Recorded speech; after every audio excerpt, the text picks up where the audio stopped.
더 이상 비극이 일어나지 않도록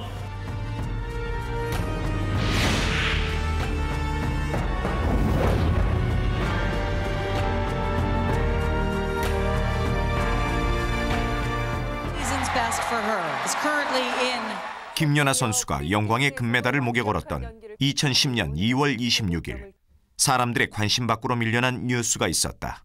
오늘 오전 9시 40분쯤 충남 태안군 태안읍 53살 성모 씨가 2년여 전에 해안 기름 유출 사고로 인한 생활고를 비관해 스스로 목숨을 끊었습니다. 고인이 된 성정대 위원장은 오직 갯벌을 터전으로 굴이나 바지락을 캐 생계를 유지하던 맨손 어민들을 대신해 피해 배상 소송을 돕고 있었다. 기댈 언덕 없는 저소득 어민들일수록 목소리조차 내기 어려운 현실이다. 지난 3월 태안 파도리에 흉흉한 소문이 돌았다.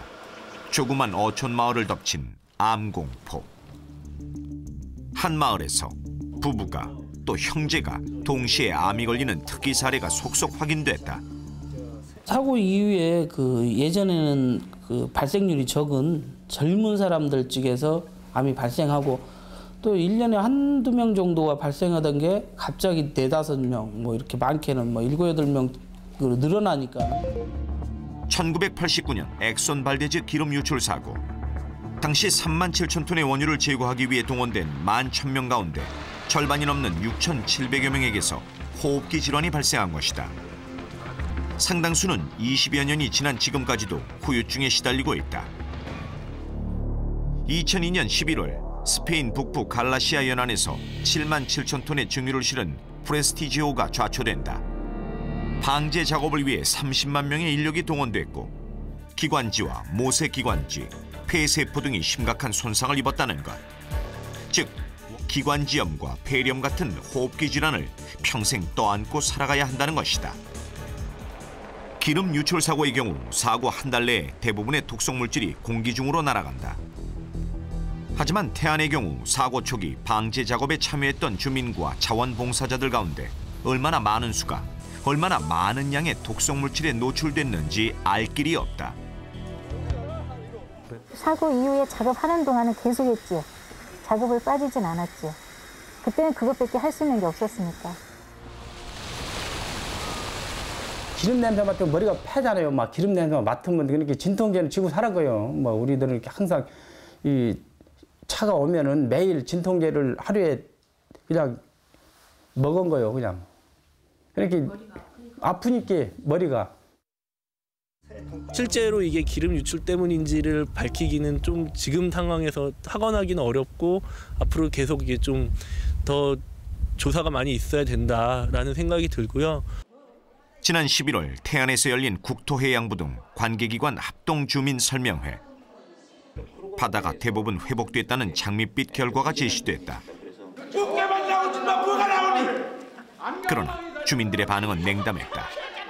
12,000톤에 12만 톤이 불렸는데 수억은 반도 안 됐잖아. 그게 어디 갔어? 바다의 회복을 주민들은 믿지 않았다. 1954년 6월 일본 구마모토현 남부의 작은 어촌 마을 미나마타에선 고양이들이 이상 증세를 보였다. 고양이가 거의 전멸할 때쯤 그 현상은 사람에게도 나타나기 시작했다. この前も東京の学校でやったんだからですけど、私の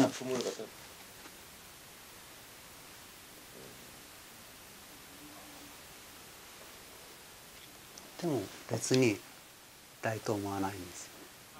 지난해 9월 일본 의료 사회단체들이 연대해 사상 최초로 미나마타병에 대한 일제 검진을 실시했다. 미나마타만과 인접한 8개 지역 주민 1,044명을 대상으로 실시한 건강검진의 결과는 일본을 충격에 빠뜨렸다. 제일 큰 거는 일단은 잊혀지는 것이 제일 두렵습니다. 사실은 이 사고는 지금도 현재 진행형이거든요. 검은 재앙은 바다의 풍요로움과 그 혜택에 기대어 살던 사람들의 삶마저 집어삼켰다.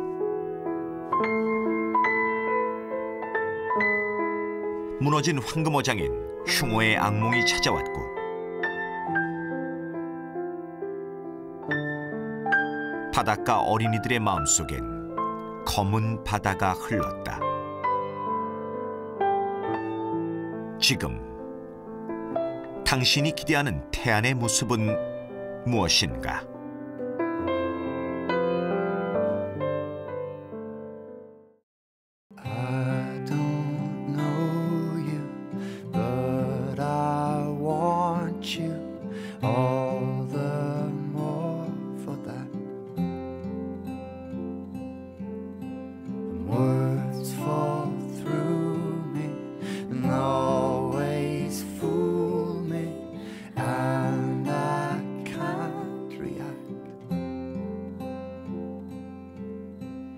Game